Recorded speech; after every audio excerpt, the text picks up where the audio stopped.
Whoa, I'm back at it again. Let's get into it now. Seems like the Chargers owner, Dean Spanos, has finally decided to do what needed to be done last season. And you let it go way too long. So let's get into some things going forward. And I'm going to call this one the owner getting in the way of prosperity. That's what I'm going to call this one. Every time we've had a chance to get a coach. You know what I'm saying? But going through this process, honestly, you want to ask yourself, and you want to have this in your mind.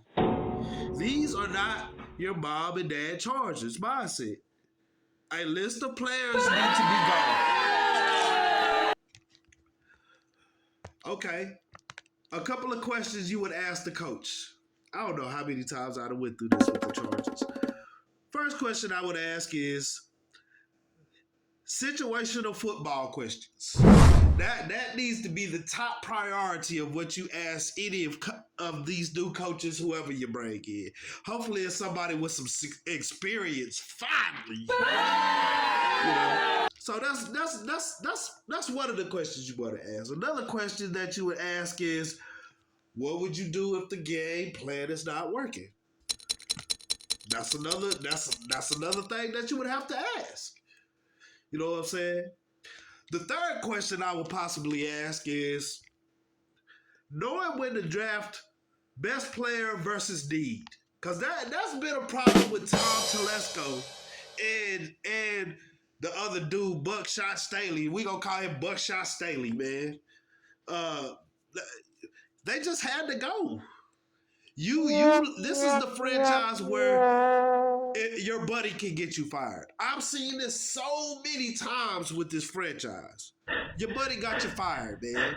Instead of you doing what needed to be done and getting rid of him, that would cost you your job. I'm sure you might get hired somewhere else, but you had a bad habit of letting people get their homeboy fired or you fired. Instead of you just gone and fired him and we just started over. You wanted to go on and go on and go on. You didn't want to do what needed to be done. Now look at your time to let's go. How could you let this happen? Okay. So what I hate about the modern coaches and all of this stuff that's going on in the NFL, you know, it's like I have to coach only have to coach the stars. Only have to coach the star players. Look at Salah for the Jets. He don't even feel like he have to coach anybody beyond a star player. That's why he would get fired, in my opinion. I'm sorry. The Jets, if I was y'all, I'd fire him too. You know what I'm saying? So no, sir, you can't do this. You can't do this. That is one thing you cannot do. You only want to coach the star players. That's what the new coaches is. And another thing is that I hate about this new modern NFL is most of the quarterbacks feel like they need an offensive coordinator. Justin Herbert, is that gonna be your legacy, man? Oh, I need Justin Herbert. I just need an offensive coordinator to make me be great. No, man. Another thing is, go through the bounds of hell to find another coach better than this dude. This dude, man, I wouldn't, just by his face, I wouldn't have hired him. Not for no serious football head coach situation. No. You know what I'm saying? I just couldn't do that. Take your time this time. Take your time, because that has been the problem, rushing the process. Take your time.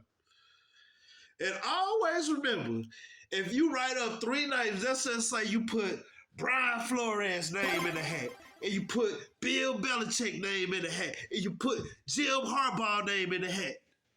You draw You scruffle it around, you pull out the two names, and whoever come out twice, that's who you pick. That's what I would do. Cause those are the two names that I would. Those are the three names that I would try to do.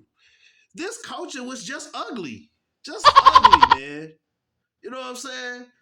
So defense and running the ball. That should be your identity. You know what I'm saying? Justin Herbert. Man, we could be doing so much other stuff in LA than watching you fail in the fourth quarter. What are you doing? What are you doing? You getting? You're getting the choker stigma to your name, Justin Herbert. I'm signing out.